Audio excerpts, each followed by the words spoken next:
Hi everyone, welcome to my channel. ఈ చిన్న చేపల్ని మీ సైడ్ అయితే ఏమంటారు తెలిస్తే తప్పకుండా కామెంట్ చేయండి. వీటినైతే మా సైడ్ గులివిందలు అనేసి అంటాము. ఈ చిన్న చేపలతో టేస్టీగా ఇంట్లోనే ఈజీగా వంటరాని వాళ్ళు కూడా చేసుకునే విధంగా చేపల పులుసు ఎలా చేసేద్దా చేయండి. మసాలా కోసం అల్లం వెల్లుల్లి కట్ చేసి పెట్టుకున్న ఉల్లిపాయలు ఒక 2-3 వరకు, వీటితో పాటు ధనియాలు ఒక 2-3 స్పూన్లు, ఆవాలు ఒక స్పూన్ వరకు, అలాగే మెంతులు కూడా వేసుకొని వీటిని మిక్సీ పట్టుకున్నాను. వీటిని కూడా డ్రై రోస్ట్ ఏమీ చేయలేదు, నచ్చితే డ్రై రోస్ట్ అయినా చేసుకోవచ్చు.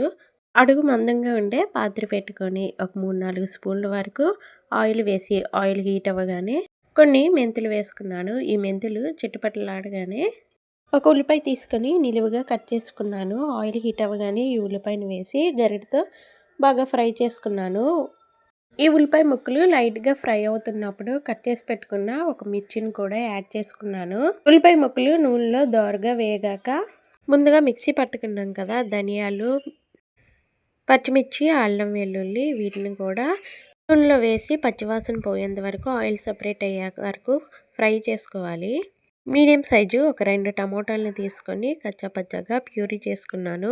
మసాలా ఫ్రై అయ్యాక ఈ టమోటా ప్యూరీని కూడా ఇందులోనే వేసుకొని బాగా కలుపుకొని ఫ్రై చేసుకున్నాను. ముందుగానే చింతపండు నానబెట్టుకొని చింతపండు రసాన్ని నుంచి తీసిన వాటర్ కూడా యాడ్ చేసుకున్నాను. ఒకసారి గరిటతో కలుపుకొని చింతపండు పులుసు కొంచెం మరగగానే మీ టేస్ట్కి తగ్గట్టుగా స్పైసెస్ యాడ్ చేసుకోవాలి. 1 స్పూన్ కారం, 1/2 స్పూన్ వరకు పసుపు, అలాగే రుచికి తగ్గట్టుగా ఉప్పు కూడా వేసుకొని ఒకసారి కలిపి మూత పెట్టుకోవాలి. చింతపండు పులుసు బాగా మరిగాక ముందుగానే క్లీన్ చేసి పెట్టుకున్న ఈ చిన్న చేపల్ని ఇందులో ఉప్పు పసుపు వేసుకొని క్లీన్ చేసుకున్నాను. ఇలా మరుగుతున్న చింతపండు పులుసులో మ్యారినేట్ చేసుకున్న ఈ చిన్న చేపలను కూడా కొంచెం కొంచెంగా వేసుకోవాలి. ఇవి ఉడకడానికి ఎంత టైం పట్టదు, చాలా తక్కువ టైంలోనే ఉడికిపోతాయి.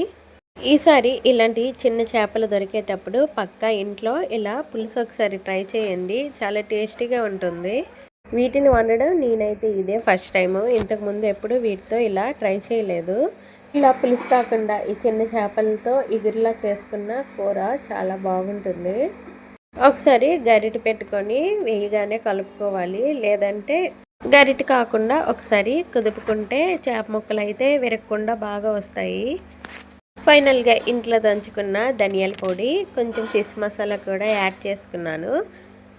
చేపల పులుసు ఇలాగా దగ్గరగా మరిగేటప్పుడు ఫైనల్గా కొత్తిమీర, కరివేపాకు యాడ్ చేసుకుంటే టేస్టే వేరింకా. ఒకసారి స్పైసెస్ని కూడా టేస్ట్ చేసుకొని ఏవైనా చాలకపోతే ఈ స్టేజ్లో యాడ్ చేసుకోండి.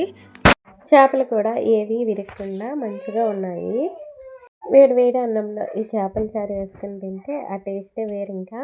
ఈ వీడియో కనుక మీకు నచ్చినట్టయితే మరెన్నో వీడియోస్ కోసం నా ఛానల్ని చిన్న సబ్స్క్రైబ్ చేస్తూ ఈ వీడియోకి చిన్న లైక్ చేసేయండి.